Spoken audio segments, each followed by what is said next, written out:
Hello there and welcome back. It's been a while since I published any videos, partly because I had my sister visiting, so she had taken over the kitchen. But one of the good things that happened when she was here is I learned how to make roti as well as stuffed rotis. So I've been at it for a while now and looks like I've got it right. And therefore I thought I'll share both the roti making as well as the stuffed roti making. In this I have 2 cups, the regular cup, 2 cups of wheat flour. Each cup is 240 ml. So I've taken 2 cups of wheat flour, about half a tablespoon of salt, that's already gone in, and for 2 cups of wheat flour I need a little less than 1 cup of water. This way we will get the dough in the right consistency. So I'm going to lock this down and run this. I've locked this down and I'm going to run this and add the water little by little.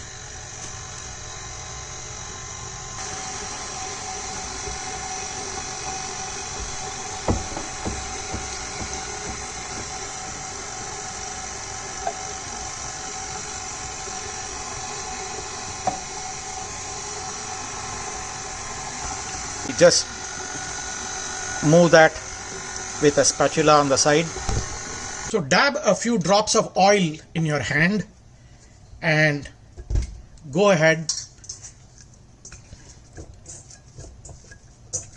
and remove this out. Here we go. And put it away in a container and let this container sit covered for at least 30 minutes. Here we go.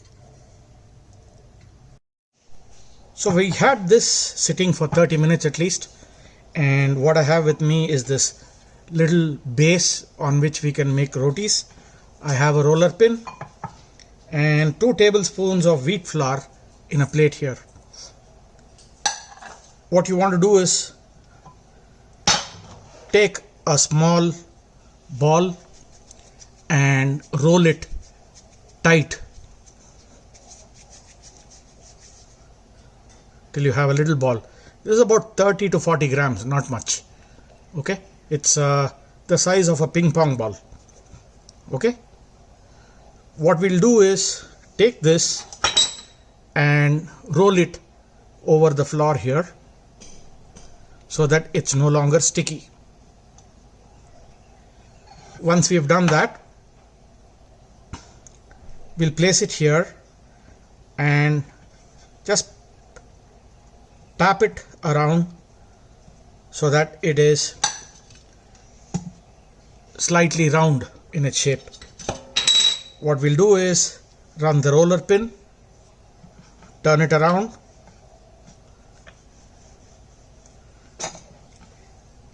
if ever you find that it is sticking, dab it on some flour, go again this way, turn it around,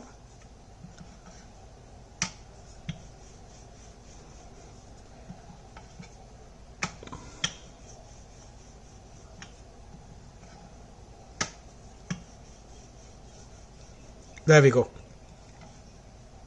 You can, if you want to, make this a little thinner, but not too very thin. Now we have the basic roti here.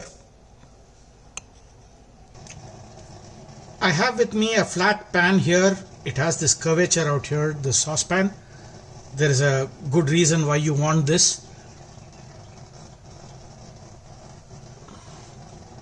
This is the roti I made, and I'm going to put this and wait for a good minute. You want the roti to get cooked.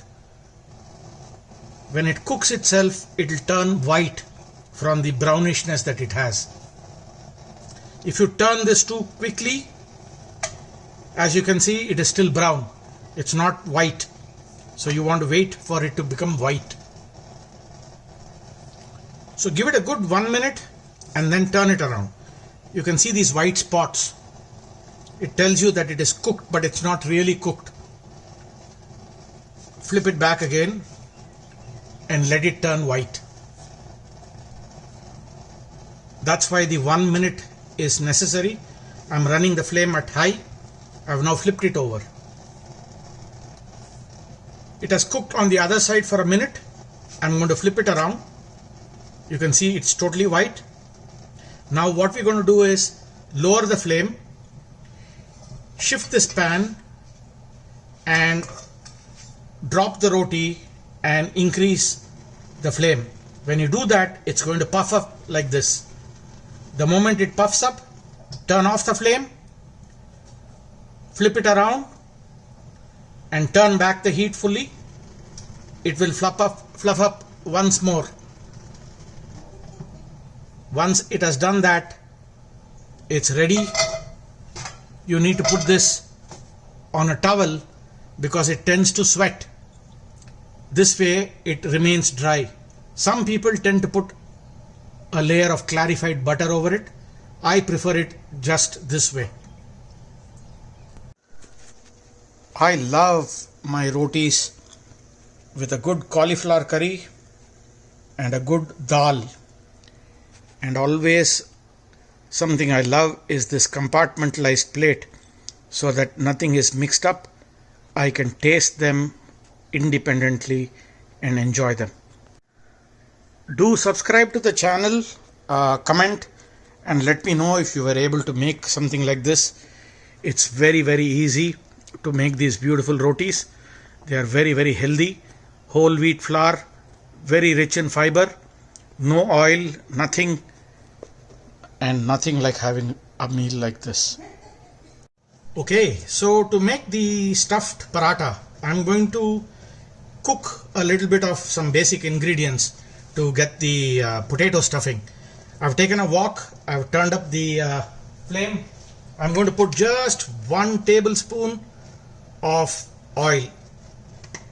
Just a little bit, not too much, because we want this to be as dry as possible. I'm going to add a little bit of cumin seeds to this. We'll wait for it to get brown. It's browned up nicely. I'm going to add some chopped onions, 2 handfuls. I also have some grated ginger here and some chopped garlic. I'm going to add that into this. I'm going to make the onion a little soft. Okay. Now to this, we will add some turmeric powder and fry this a little bit more.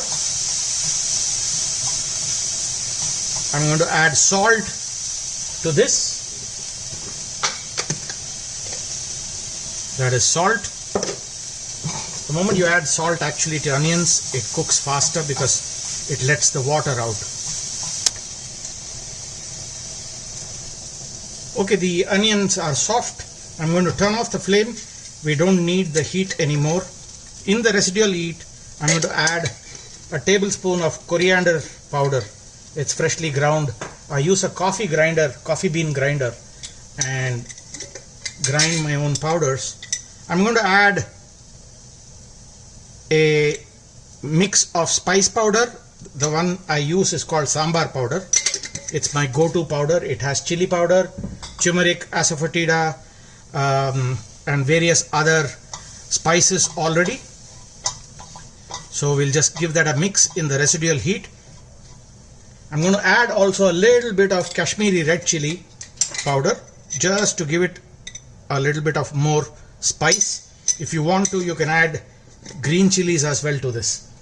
So with this, I'm going to mix it and let it cool. We'll come back to the next step after this cools down. Alright. So this has cooled very well. We don't need the ladle anymore. I have with me some finely chopped coriander. What I had done was boiled potatoes with a little bit of turmeric and salt. If you're using a pressure cooker, if you cut a potato into 2 halves, you need about 6 whistles if you're using the conventional Indian pressure cooker. Otherwise, make sure that you boil the potato till it is in a mashable consistency. We'll drop that in and mash and mix all of this together.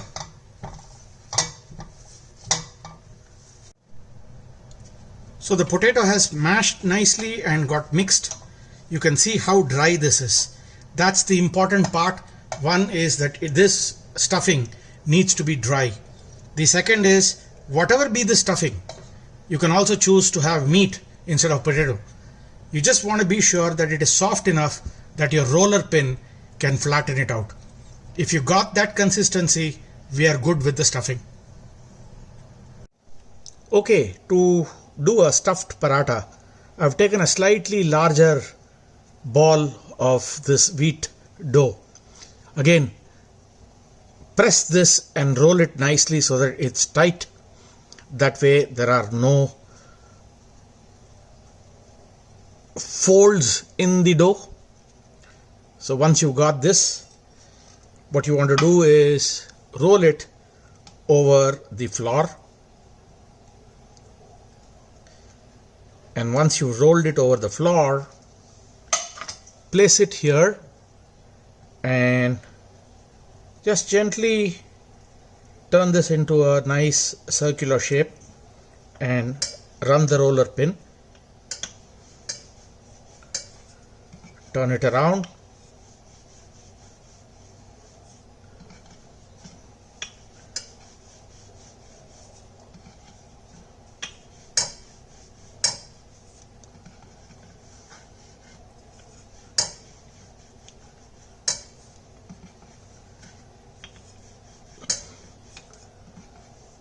There we go. We've got a nice beautiful circle out here. What we do is, we've got this beautiful stuffing. I've tasted the salt. I've also tasted the spice. If you need to, now is the time you add the right salt and the right spice that you want. You can add even chopped green chilies. I'm going to take a nice dollop of this potato and place it here. There we go. And then what we'll do is lift this, place it in the palm and start covering it from all sides, just like this, and then squeeze the top and get rid of that excess which is there on the top. I've got rid of the excess. Press this here, back, get back the flour, dab it in the flour. There we go. And start running the roller slowly over this.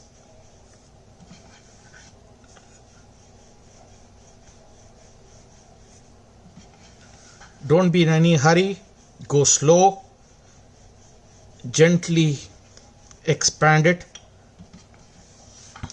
and if you think that it is sticking to the roller pin, add some flour like this over it. Just give it a nice coating and continue with this. I'm going to turn this around.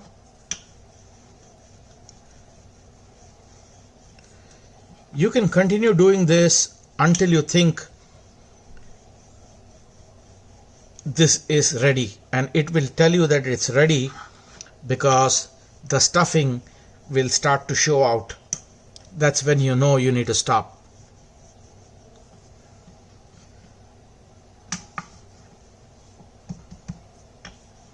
There we go.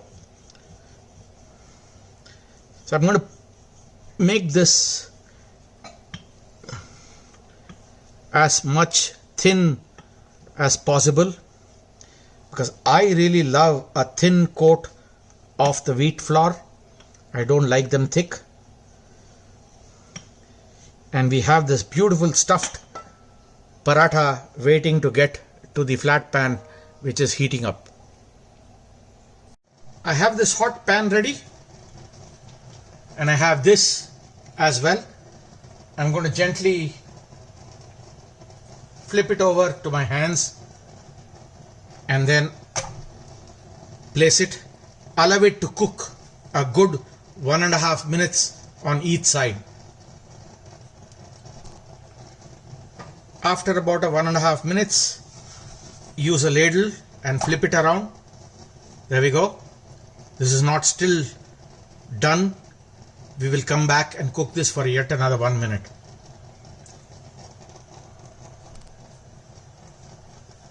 We are going to flip this around again. There we go. The whiteness in this tells you that it is cooked very well. So allow this whiteness to come. I have cooked the other side very well. There you go. Beautifully, it's white. I'm going to place a slice of butter over this and gently move it around so that it melts. Butter is melted. It's time to flip it.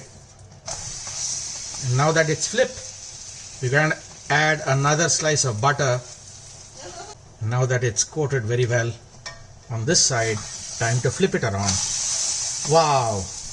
Here is this beautiful stuffed aloo paratha. It could have been stuffed with anything of your choice. So it's done beautifully well on two sides. Beautiful golden brown. As you can see, time to get it out and plate it. We will make another one and then show you how the plating is. Okay, those are the two aloo parathas that I made. Just awesome when you serve it with some yogurt and some pickle. Look up the pickle recipe on my channel. It is the same pickle that I've made, just extra spicy. And here is this beautiful stuffed paratha or aloo paratha.